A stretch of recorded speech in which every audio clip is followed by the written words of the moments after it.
You got Palantir right here with a tweet as well. So Palantir just tweeted, in 2018, the U.S. Army partnered with Palantir to build Vantage. The platform recovered over $3.3 billion of unliquidated obligations in 1 year. Now, this is not a new stat. We knew about this already. This came out in a press release about I would say 8 months ago, that Palantir saved the U.S. Army about $4 billion with Vantage. So I'm happy that they're tweeting it here, but it's not like a new stat or any like big headline that's different. I think now Palantir is getting ready for earnings, and in the next 3 days, we're going to see what the results look like. I know a lot of people are antsy because we didn't get a ton of headlines or PRs into January, which I know is a bit different for Palantir. Usually they do like 4 or 5 PRs going into the first month of the year. And that's happened for the past couple of years. But I think they're just head down working. And I don't think they have a need to like prove the stock deserves to be higher or anything and put out these PRs. I think they're just working, and I think it comes down to what is the guidance. Because this thing either goes up or goes down based on 2025 guidance. And no matter how many press releases they put out with different companies or the Army or the military, we need good guidance. We need upwards of 35 to 40% growth, or at least the inclination that we're going to get that. And in 4 days, we will find out how that plays out. But if we get it, would not be the worst thing for Palantir. Again, I did a video last night about how DeepSeek affects Palantir. You guys can watch it. I'm not going to go super deep into it, but my thesis there was that the reason Palantir gets the premium it's getting is because if DeepSeek comes to the conclusion or gets the market to come to the conclusion that the models are a commodity, then the value exists in the operational infrastructure of those models, which obviously ends up becoming a company. And so it seems like that's why Palantir continues to get the bid. We got Palmer Luckey on Fox Business. He's probably talking about DeepSeek and China. Let's get his thoughts on what's going on here. What do you think of this DeepSeek Chinese chatbot? And do you believe that it's somehow the holy grail now and that everything else made in the USA when it comes to AI chatbots should be tossed by the wayside? Well, it's been pretty interesting getting to comment on AI stuff so frequently lately. Anduril started as an AI company almost 8 years ago. The acronym of our company, Anduril Industries, is AI. And when we started Anduril, AI was kind of a dirty word. It was always 5 years in the future, never here. Right. And obviously now we're in a race against China to develop artificial intelligence. It's going to define a lot of our future economy. Now with DeepSeek specifically, I don't really buy into a lot of it. You get a lot of media right now about how they spent just $5 million to train this model that is competitive or beating a lot of U.S. options. First of all, isn't true. They're not covering a lot of the costs. That's not the cost of both of the models that they developed. And I think the problem is they put out that number specifically to harm U.S. companies. You had a lot of useful idiots in U.S. media kind of just mindlessly reporting that that's the case. And China, neither China nor the media nor DeepSeek has any kind of incentive to correct the record, as a lot of U.S. companies like NVIDIA crashed to the tunes of hundreds of billions of dollars. So look, it's a really impressive step.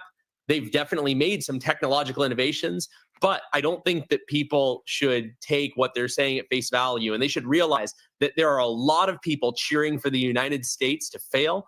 There's people who are clearly cheering for our tech companies to fail, and obviously President Trump to fail. It's a shame that so many of them are in the United States.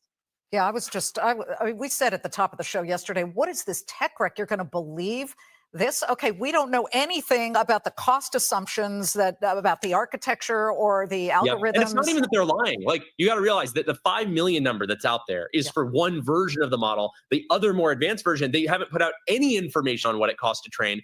But you have a lot of people jumping onto that 5 million number, reporting it as if that is relevant to the whole thing, ignoring a lot of the infrastructure costs, the R&D costs. There's a reason they put out the news that way. And if the stock market is any indication, it's accomplishing exactly what they hope to. So look, we can recognize that Chinese AI is a real competitive threat without losing our minds over it and falling for CCP propaganda. What do you guys think? You agree? You're messing with that take, or you think that take is kind of off? What do you guys think? Talk about propaganda when it comes to Russia. Today, Vladimir Putin came out, the president of Russia, and said, we are going to be one of the world's leaders in drone manufacturing by 2030. He's obviously been stung by what Ukraine has been able to do. You are at the heart of drone manufacturing, whether it's by land or sea or air. Give me a sense of what is going to happen at this Columbus, Ohio plant and how you guys are the leaders here. Well, the Columbus, Ohio plant is really the realization of things that we've been working on for many years. Our very first pitch deck that we gave to investors 8 years ago included a specific quote from Vladimir Putin, where he was speaking at a technical college. And he said, translated from Russian, the country that wins in the sphere of artificial intelligence will become the ruler of the entire world.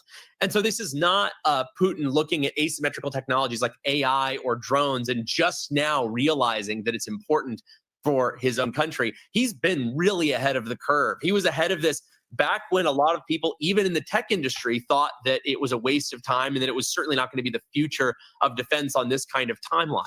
Putin's a pretty sharp guy in this area, and he understands that mass scale manufacturing of these types of systems is important.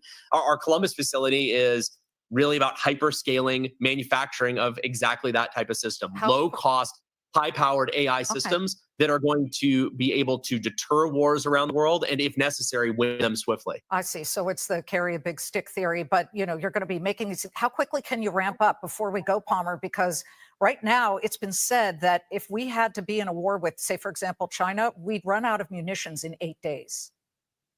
It's a huge problem in the United States is that we just do not have enough weapons. We don't have enough missiles. We don't have enough aircraft. We don't have enough submarines. And we have not set ourselves on a path to solve those problems. I think President Trump has really made this a priority to get back to reindustrialization of our defense industrial base, to get to higher scale manufacturing that can deter China with a strength through power, a peace through strength posture. We're going to be fully operational at Arsenal 1, our new factory, in 2026. We're going to be having a bunch. So this is very similar to what Alex Karp-Palantir has been saying, right? This idea of peace through strength. And peace through strength, I think, personally, it's a philosophy I agree with. I think, if you believe in any level of American defense, you have to believe in that idea as well. And I actually think that is kind of the potential bid that hits Palantir stock as well as we get more government deals when Trump really ramps up reindustrialization, because a lot of that reindustrialization is not just building the raw weapons, but it's having the software that is necessary to be able to meaningfully build a platform for those weapons. I mean, the case in point right here, Palantir doesn't exactly work with Tesla, but they work with Panasonic Energy North America that builds the batteries for Tesla, and they are integrated into their Sparks, Nevada factory. So you got a digital smart factory using Palantir software to better make the batteries more efficiently for Tesla. I would imagine maybe there's some partnership with Palantir and Anduril in the future in that Ohio facility. Who knows if that's the case, but Palantir and Anduril have partnered in the past. And if there's any level of massive reindustrialization in terms of really building up American defense, building up artillery, building up machinery, building up all the things that are necessary to be ready if we went into a war. It's not just going to be hardware. There's going to have to be some level of software integrated into that. And Anduril, one of the reasons it's getting a lot of contracts over the Lockheed Martins of the world is because of Lattice. Lattice is their software platform that helps them build on top of the existing ecosystem of infrastructure they have. And quite frankly, their margins aren't the best for a hardware company, because when you're a hardware company, your margins kind of suck. But they are better from what I've seen compared to the Raytheons of the world, because that software Lattice platform does give them a bit of an advantage. Jason says they are deaf using warp speed. Well, I think they are. No, we definitely know this for a fact, because at DevCon, I think they presented and they said they were one of the first people using warp speed as well.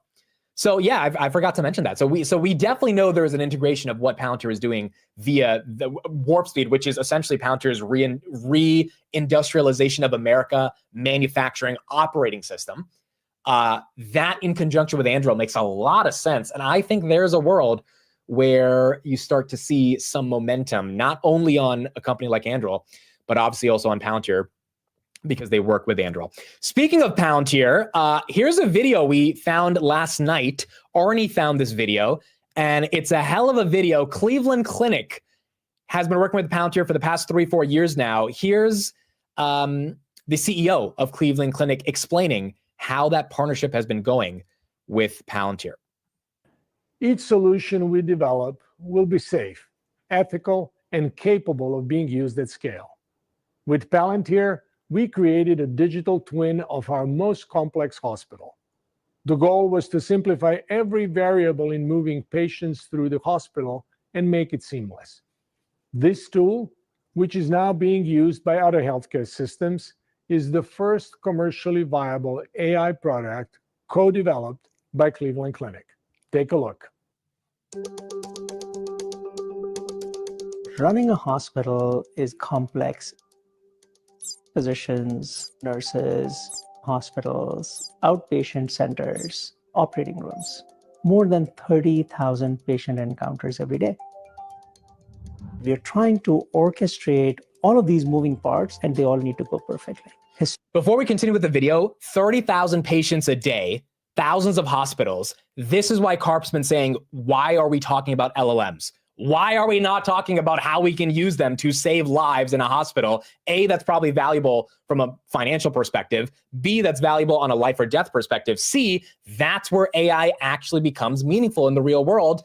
And this is just another example of why Palantir is catching that bid from the market. Historically, it's done through spreadsheets, Post-its, phone calls, text messages. With Palantir, we were able to pull all of the data into a single place, the virtual command center that will model the entirety of hospital operations. We have 3 modules today. Hospital 360 has transformed how we're able to place patients in beds. We're able to do it in a quicker, more efficient way.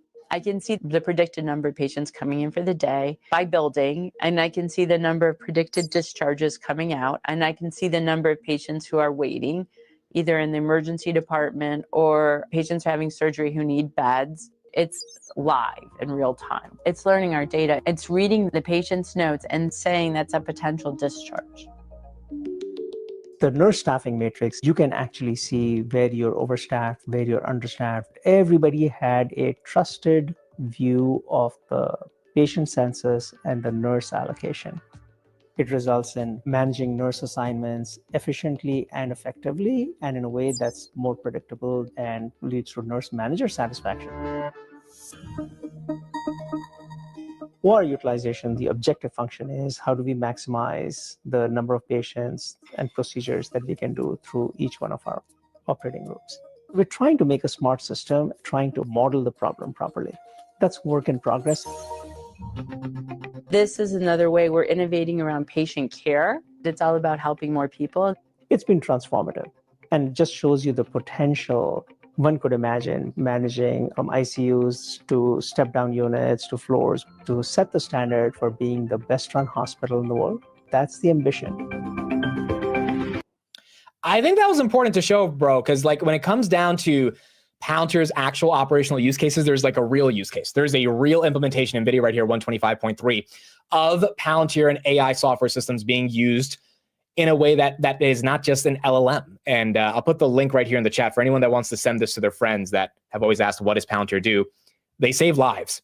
I mean, you heard what some of those nurses were saying in terms of how they can get patients in and out of those hospitals quicker than ever. This is why, I know people like where's Palantir's PR for the year? They haven't had a PR yet. It's not about the PR, bro. It's about what are they doing?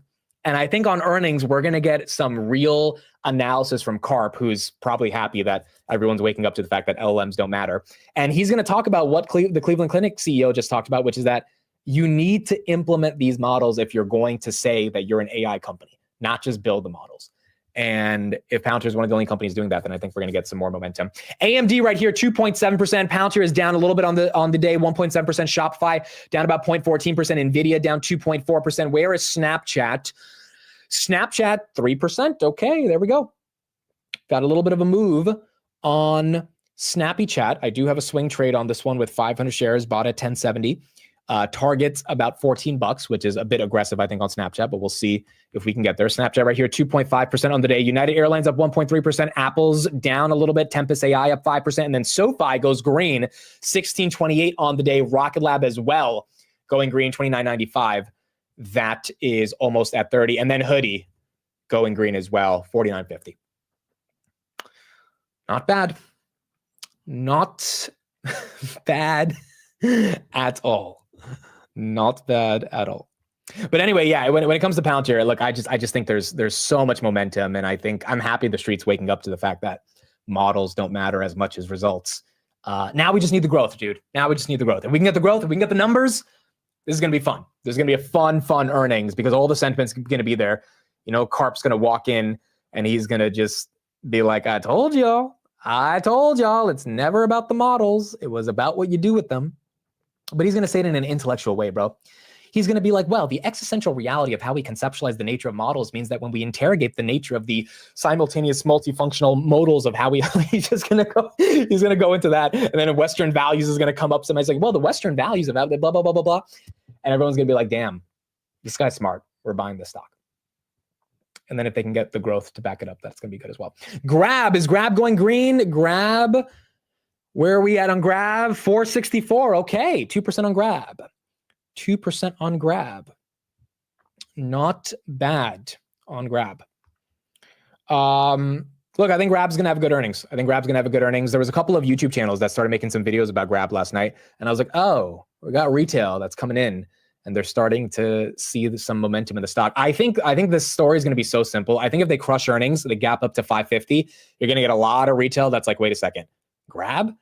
This is like a no-brainer. And then it's going to get upgraded to 7 and 8. And then by the end of the year, hopefully we get some upgrades in the $10 range. And then I think retail is going to get in. And I think it's going to be like a hood story that's not as explosive, but still a story that's pretty good, especially given they're trading at 30% cash. But similar to Palantir, we need really good Q4 results in order to make this play out. What would be the max if Palantir beats earnings? Well, Palantir moves like 20% on earnings. So it could get to 93, 94 if they really crush on earnings. Am I expecting that? Probably not. I think Palantir's extended already, right? So they're going to have to seriously crush earnings. And I just don't expect an NVIDIA quarter yet. I expect a good quarter, not an NVIDIA quarter. I think that's more Q3, Q4. But if it's a decent quarter, I think we stay at these levels, maybe gap up to 85, break that all-time high. If not, if we gap even below 5 or 7%, I think that's not horrible. And by the way, if we do go down 20%, we're going to be back to where we were back in January at where we were at early January 65, which is like, okay, cool, 65. Who cares, right? Yeah, either down to 63 or up to 92. That's kind of the technical range that Jason laid out last night as well. So I wouldn't care if it's at 65 or 90. And if it's at 65, I'd be buying.